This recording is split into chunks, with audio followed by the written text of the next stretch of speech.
All right, I'm here with Mancil Davis, the so-called king of aces.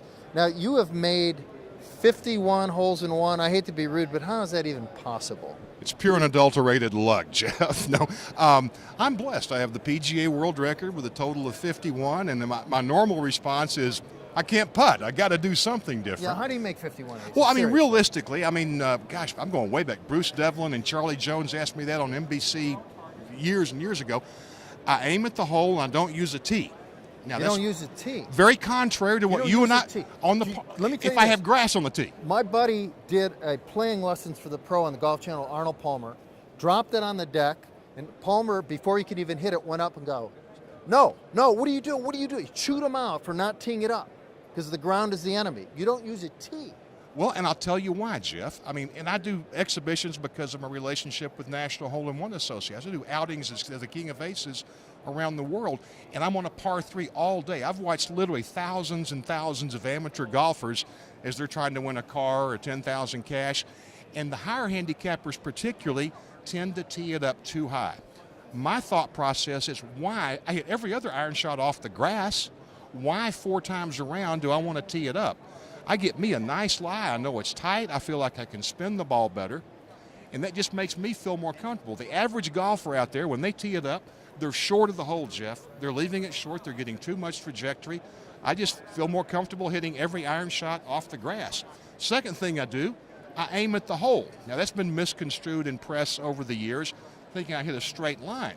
What I'm saying is I'm a huge believer in visualization. I think you have to see the shot before you hit it. So if I walk up to a par 3, the pin's back left behind the bunker, what my mind sees is a high draw, bringing it in from the correct side. I see it hit, release, and my ultimate goal for that golf ball is the bottom of the cup.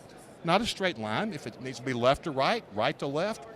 Now, I've made a lot of bogeys and double bogeys because of that attitude, very bluntly, but I've got 51 aces. Tommy Bolt told me one time he was there when a guy came up to Ben Hogan and said, Mr. Hogan, how is it possible the greatest ball striker of all time has never made a hole-in-one?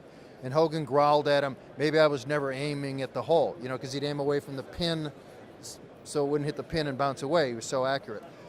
Then I wrote that. A guy writes me and says Hogan did have a hole-in-one. He had one in Portland. He had 2.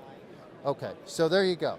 You have 49 more aces than Ben Hogan? Well, I mean, literally, because you and I heard the same story. I was the director of golf at the Trophy Club, the only golf course Mr. Hogan ever designed. Yeah, okay. And then he quit designing it in exactly progress, right? in the middle of the development. Right. That's a different story. Right. However, I had done interviews, and I was very privileged as a Texan to meet Mr. Hogan several times throughout my career, and I'd been told, I bet I did 1,000 interviews saying, it makes no rhyme or reason or no sense that I have the record when arguably one of the greatest ball strikers of all time never made one. Right. And what you're referring to is Hogan said, I made 2. That's not correct. And one in Portland, yeah, right? and I forget where the other, I do not remember. His exact word was, Let's break down your aces. 51. How many on par 3 courses? Were you playing a par 3 course? Oh, no, from, sir. We don't count those. I've had some of those, but you don't count those? No, so sir. You've had more than 51. Oh, absolutely. Yeah. How many aces have you had? Well, they don't count. I mean, I probably had another, I would say 8 to 12. I don't even know. No, those don't count. All right. I told you off camera, there was a guy one time who told me, came out in a publication, made 6 aces, and the guy was kind of pulling everybody's leg. So you've really made 51. You've taken lie detector tests. Run me through the documentation. Well, I mean, literally, I was very fingerprinted affidavits from all the witnesses, lie detector tests.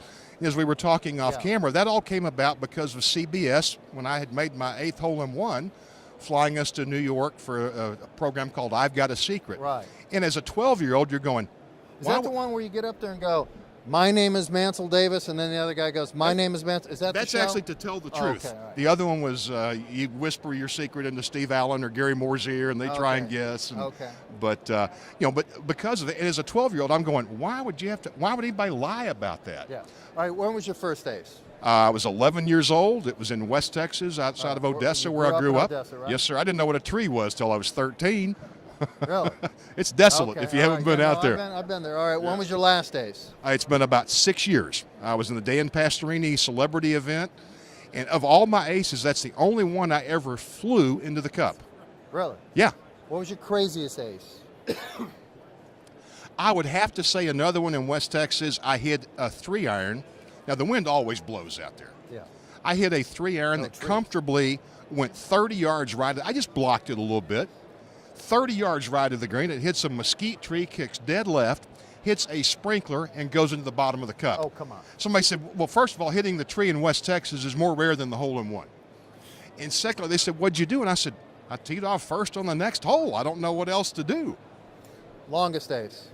On paper, Jeff, 379 yards at Mr. Hogan's golf course. I hit the ball about 260. At the Trophy Club in yes, sir. near 13th Dallas. hole. Yes, sir. Huge dog leg. And I was never a long player with the driver, fairly long with the irons, but I was giving a playing lesson, and she said, can you hit it over the trees? I said, on my best day, and I hit a big old high draw. It came off hotter than a wood-burning stove. Man, it came off that club face. It cleared the trees. You can't see the green. You can't see the flag. We got up, and I'm helping her, and I'm thinking, where's my golf ball? And we're looking. I'm looking short of the green and then the trees, and she goes up to the flag. She goes, what are you hitting? I said, Titleist 3, 2 blue dot. And she went, it's in the hole. I mean, Come on.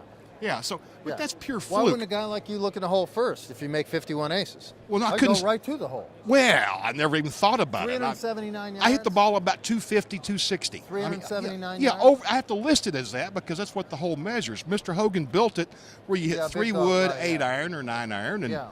I had nothing to lose. You ever talk to Hogan about your holes in one?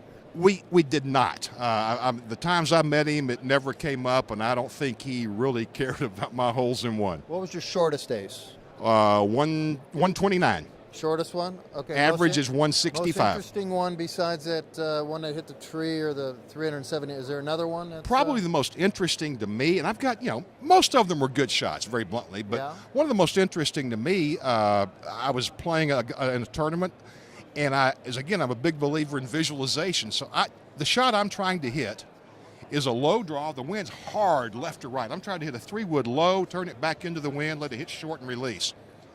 And before I hit it, I felt like Babe Ruth. I got over it, had this weird feeling. I turned to the golfers I was playing with. I said, wow, I feel like I'm going to make it. And we laughed. I get back over it. Jeff, I made the biggest over-the-top, ugly swing you ever saw in your life. I hit it high left. I'm trying to hit it low right. The wind grabs it. It starts coming back. It hit 20 or 30 yards short left and bounced and rolled right in the middle of the cup. Really? So it was 180 degrees from the shot I was trying to hit. All right, now during this range of aces, what was your handicap range roughly? I know as a kid you did. I don't know if you. Well, had one. I didn't have one as a Then you kid. were a I mean, but scratch I've been a PGA member since 1974, Right. so we really didn't keep them. I played the tour briefly in '75 and '6, so I mean, I had a little bit of game. Yeah. But the true story, I used to caddy for Tom Weisskopf and Hale Irwin on tour. I made more money caddying on tour than I made the year and a half I tried to play out there. So, All right, Mancil, I enjoyed it. thank you so Good to much. see you. Thanks, Jeff. All right, thanks. Right.